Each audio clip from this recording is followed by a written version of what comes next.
ተመልካች አድማጭ አማራውያን ዛሬ ማለትም ጥቅምት 18 2018 ዓ.ም ገዳዩና አምባገነኑ አብይ አህመድ በፓርላማ ቀርቦ ምን አለ፣ የምሁራን አስተያየትስ ምን ይመስላል በሚል የተጠናከረ ልዩ ዝግጅት ይዘን ቀርበናል። ተከታተሉን። መልካም ቆይታ።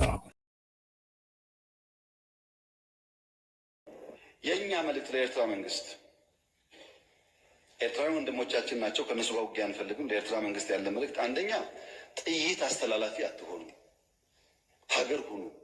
ወደ ጎረቤት ሀገር ጥይት ማስተላለፍ ጥሩ አይደለም። አባይም ጸባይ ገዝቷል፣ የኛም ሽፍቶች ጸባይ ይገዛሉ እና አንድ ቀን ጥይት ሳመላልስ ብሎ ታሪክ ስለሚናገሩ ጥይት ማቀባበል ቢቀርባችሁ። ስለማናቅ አይደለም፣ እናያቸዋለን። ህገወጥ የሰዎች ዝውውር ቢቀር። ተጨናንቀና ከተማ ውስጥም እንደምታዩት የሚመጣ ሰው ካለ በህጋዊ መንገድ ቢመጣ። ህገወጥ ንግድ ቢቀር፣ ፎርጅድ ብር ቢቀር፣ አሜሪካ አስቀምጣቸው የምትሰሯቸው ብላክ ማርኬት ማሳደግ ቢቀር፣ እንደ ጎረቤት ብንተሳሰብ። ለተከበረው ምክር ቤት በከፍተኛ እምነትና ኩራት ልገልጽ የምፈልገው ጉዳይ በ2032 የኢትዮጵያ ኢኮኖሚ ቢያንስ ከአፍሪካ ሁለተኛው ኢኮኖሚ ይሆናል። በ2036 የኢትዮጵያ ኢኮኖሚ ከአፍሪካ የመጀመሪያው ኢኮኖሚ ይሆናል። ይሄን እናሳካለን። ማንም ሊያስቆመን አይችልም።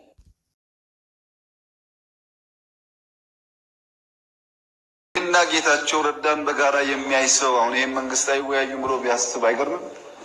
ኢትዮጵያ ውስጥ ሰላማዊ የስልጣን ሽግግር ብቻ ነው የሚያስፈልገው። በሰላም ደግሞ መሄድ ትዕግስትና ጊዜ ይፈልጋል። ትዕግስትና ጊዜ ከሌለ አስቸጋሪ ነው። እኛ እንደ መንግስት ምን ተከተልን ያላችሁ እንደሆነ አንደኛ ችግር አለብኝ የሚል የትኛውም ኃይል ጋር መወያየት ነው።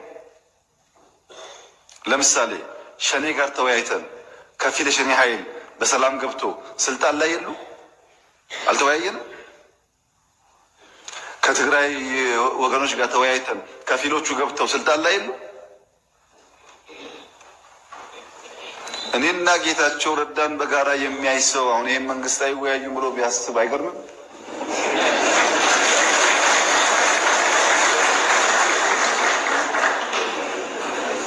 ሰው ሊስት ይችላል።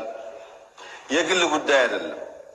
በእኔና በኤክስ በእኔና በዋይ መካከል የግል ጉዳይ አይደለም፣ የሀገር ጉዳይ ነው። በሀገር ፍላጎት እስከተግባባን ድረስ የግሉን ቸል ማለት ያስፈልጋል ብለን ስለምናምን ነው እንጂ የለም እኮ እንደዚህ አይነት ባህል። አሁን እኛ የምናደርገው ባህል እኮ አናውቀውም። ካሸነፍክ ነው።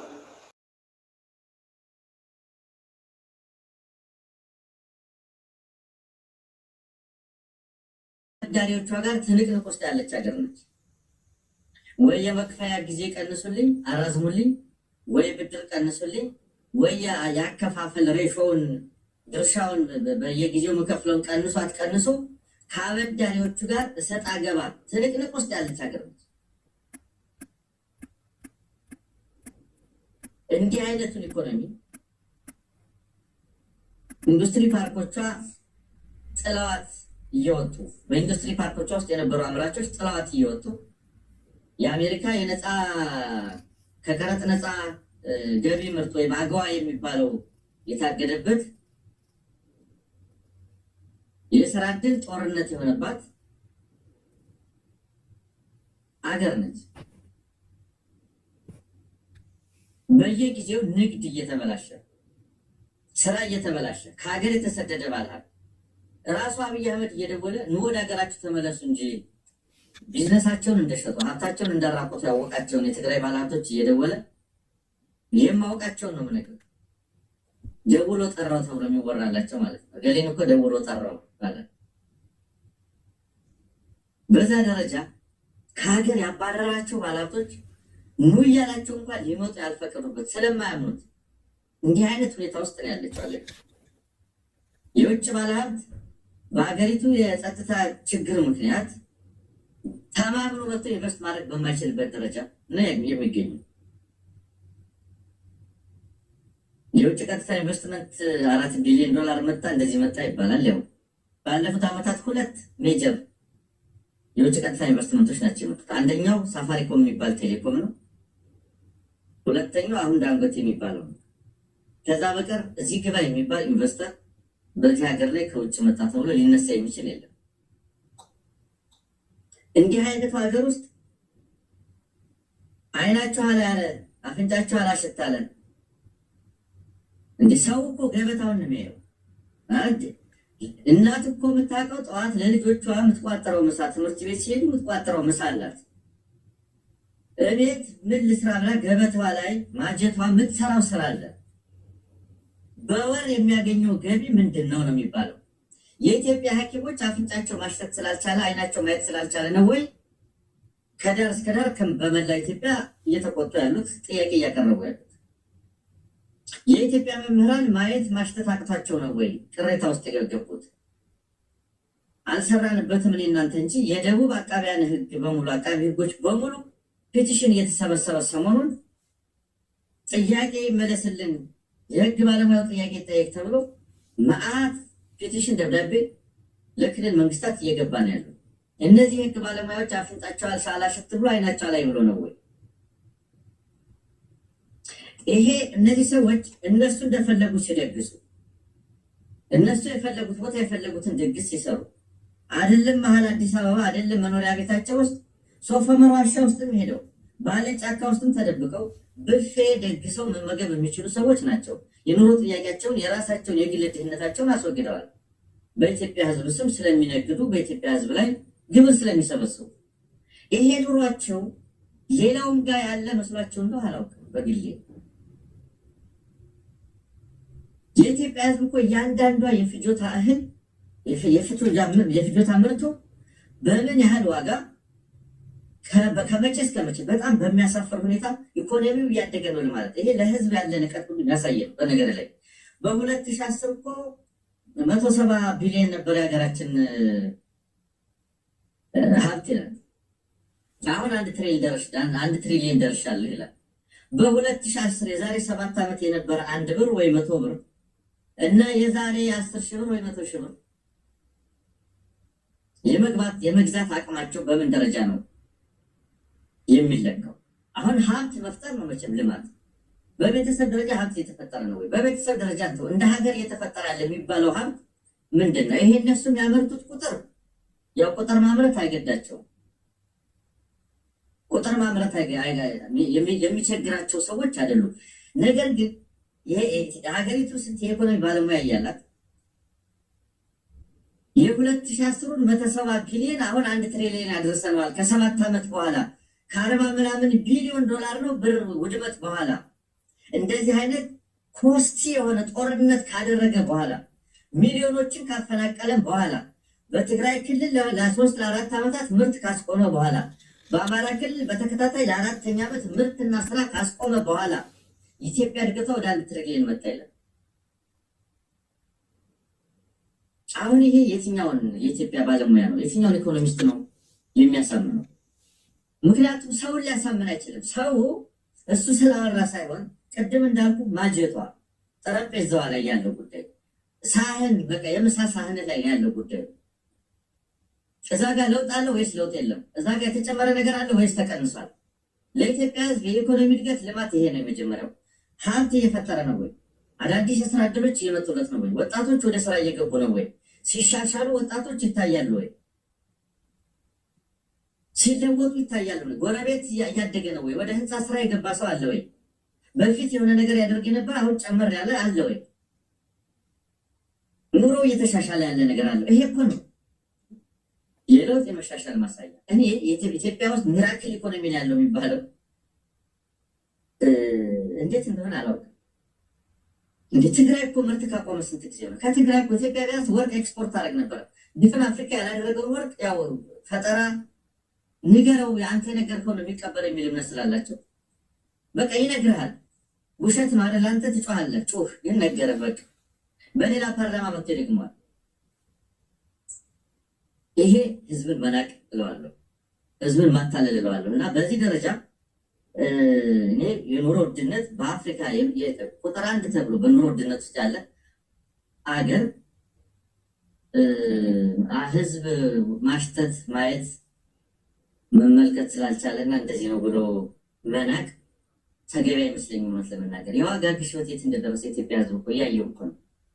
የኢትዮጵያን መምህር፣ የኢትዮጵያን ሐኪም፣ የኢትዮጵያን የህግ ባለሙያ፣ የኢትዮጵያን ሲቪል ሰርቫንት በዚህ ደረጃ መስደብ ተገቢ ነው ወይ?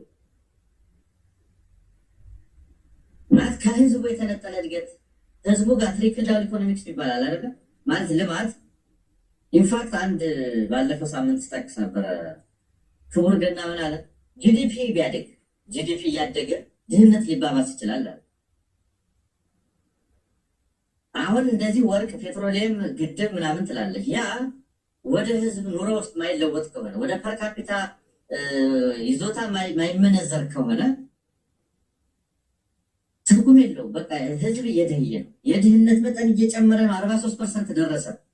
የሚደህይ እንጂ የሚበለጸግ ነገር በሌለበት አገር በለጸገ እየተባለ ነው። ትንግርቱ ረጅም ጨምረበት አመት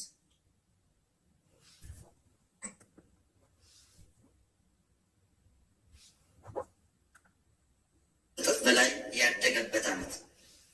ይሄ የሚጨበጥ የሚዳሰስ የሚታይ እድገት ነው። እንደ ከዚህ ቀደሙ ያለ የቁጥር እድገት አይደለም። የኢትዮጵያ የአሁን እድገት ጥሩ አፍንጫ ያለው ሰው በሽታ ያውቀዋል። ከተማው ሲንቀሳቀስ በሽታ እድገቱን ያውቀዋል።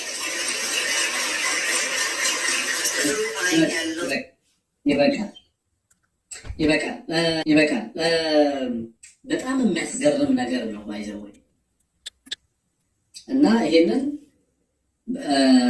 በሟርት አይደለም ላውራው የምፈልገው ባሉባልታም አይደለም፣ ወይንም ደግሞ ከዚህ አገዛዝ ጋር ትግል እያደረግን ስላለን ብቻ አይደለም። ይሄን ጉዳይ ከነዚህ ሰዎች ጋር እና ከምንታገላቸው ሰዎች በየትኛው ምዕራፍ ላይ እንደተሰለፉ ምን አይነት ሰዎች እንደሆኑ እድገትን እንዴት እንደሚረዱና እንደሚገነዘቡ ህዝብ ማወቅ ስላለበትም ጭምር ነው ሀሳብና አስተያየት ልንሰጥበት የሚገባው ብዬ አስባለሁ።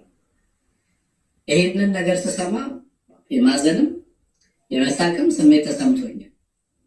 እንደዛ አይነት ማሽተት ነው ያለባቸው ልማቱን ሲል የተዘበራረቀ ስሜት ነው የተሰማኝ በሰዓቱ። እኔም ማውቃቸው የኢኮኖሚ ሜዥርመንቶች አሉ። የኢኮኖሚ ሳይንስ ባለሙያ የሆናችሁ ሰዎች በየትኛው ዘመን ላይ እድገት በየትኛው ሀገር ላይ በማሽተት እንደሚለካ ልትነግሩ ትችላላችሁ። በየትኛው ሀገር በየትኛው ኢኮኖሚ ሜዥርመንት ማሽተት የኢኮኖሚ ኢንዲኬተር ምንድን ነው የሚለው እዚህ ላይ ቁጥር አይደለም የምነግራችሁ ነው የሚለው። ዶክተር ደሳለኝ ጫኔ የጠየቃቸው ጥያቄዎች የተከበሩ አቶ ዶክተር ደሳለኝ ጫኔ የጠየቁት ጥያቄ አሃዝን መሰረት አድርገው የዓለም አቀፉ ማህበረሰብ ስለ ልማት ሲያወራ የሚግባባበት ቋንቋ አለ።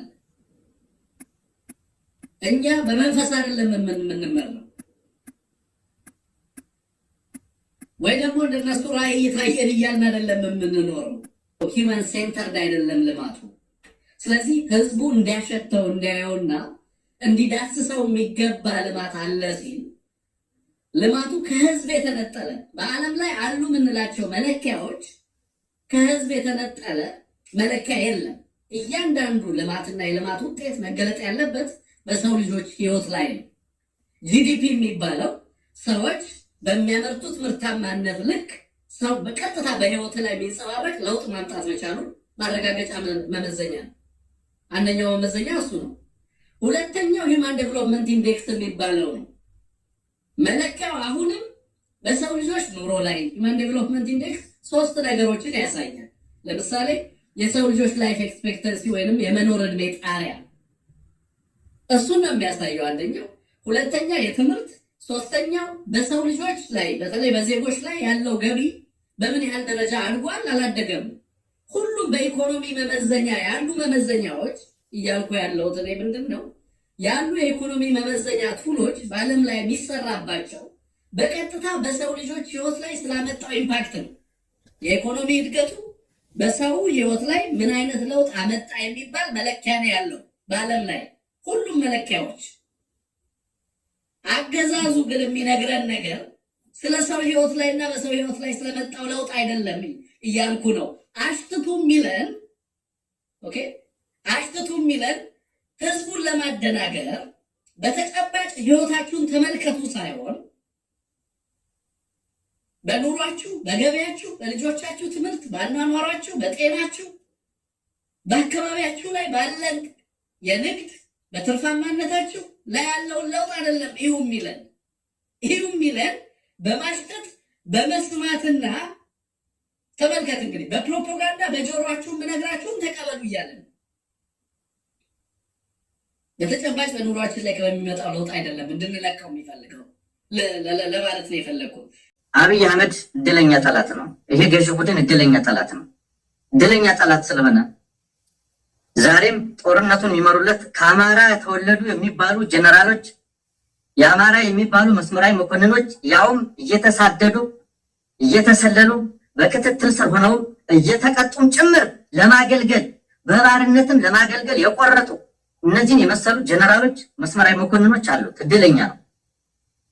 ዛሬም ከዚህ አገዛዝ ጋር በዚህ አገዛዝ ፕሮፓጋንዳ የተሸወደ የአማራ ወታደር የአማራ ወጣት ከዚህ አገዛዝ ጋር መለዮ ለብሶ ተሰልፏል። እድለኛ ስለሆነ ዛሬም የአማራ ሚሊሻ እና አድማ ብተና የሚባል የአማራ ህዝብ ከዚህ አገዛዝ ጎን ተሰልፎ ጦርነቱን እየተዋጋለት ነው። ይሄ ነው የትግላችን ደካማ ጎን፣ የትግላችን የአቻሌ ተረከዝ የሚባል ትልቁ ጉድለታችን ይሄ ነው።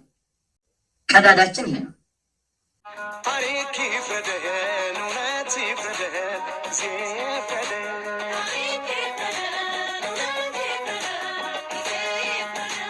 ታሪክ ይፍረደን፣ እውነት ይፍረደን፣ ጊዜ ይፍረደን።